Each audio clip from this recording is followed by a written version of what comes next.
Hello, Catherine here from BBC Learning English. Just so you know, this programme is from the BBC Learning English archive. It was originally broadcast in July 2006 on our website. Enjoy! bbclearningenglish.com. Hello, I'm Jackie Dalton. You're listening to bbclearningenglish.com. Today, what's the point of humour? We all know having a laugh is a way of making our lives better, but exactly how does it all work? This week we'll hear from Jennifer Coates, who's Professor of English Language and Linguistics at Roehampton University in England. She's done a lot of research into humour and how it's used. First, Jennifer will list 3 main reasons why she thinks humour is important. What are they? Humour is extraordinary. It's actually multifunctional, has lots and lots of different functions.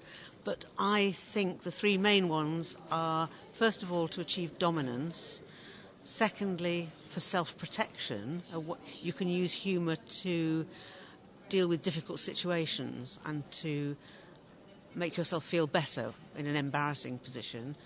Or finally, to construct solidarity, and that's by far the most important function of humour. Did you get those 3 points? First, Jennifer said humour is used to achieve dominance or power.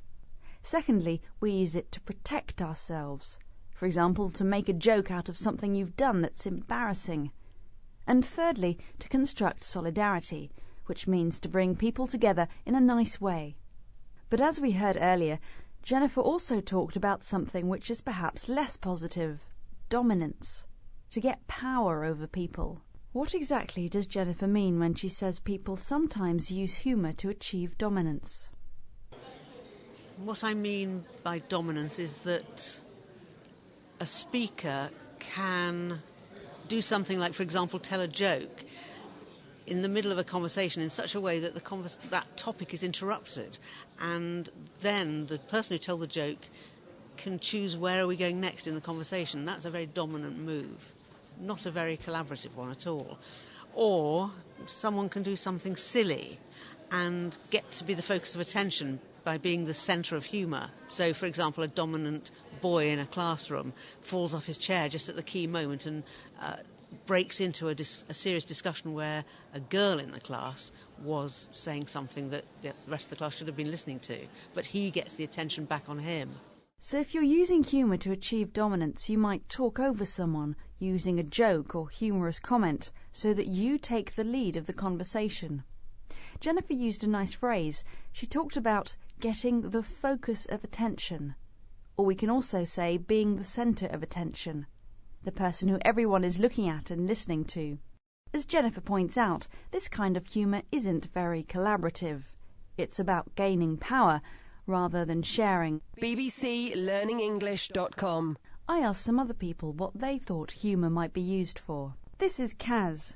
I think a lot of people use humour to break the ice, to diffuse tense situations, to maybe also kind of make fun of themselves, to make themselves more socially acceptable. Kaz said humour can be used to break the ice. When people have never met before or haven't seen each other for a long time, sometimes it feels a bit awkward and difficult at first.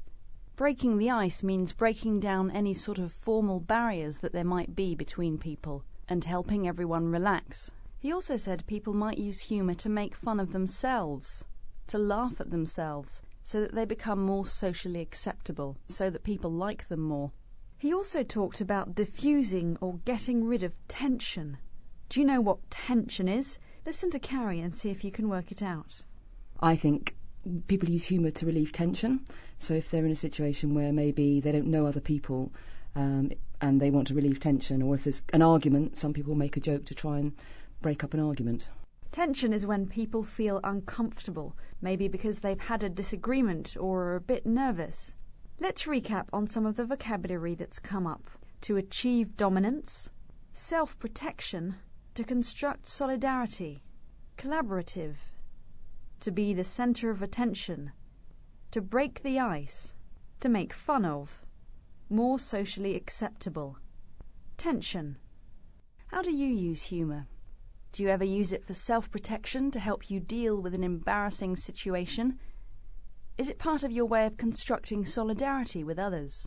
Or are you an attention seeker who always has to interrupt conversations with funny comments so that you become the dominant player? Think about it, and you might be surprised. bbclearningenglish.com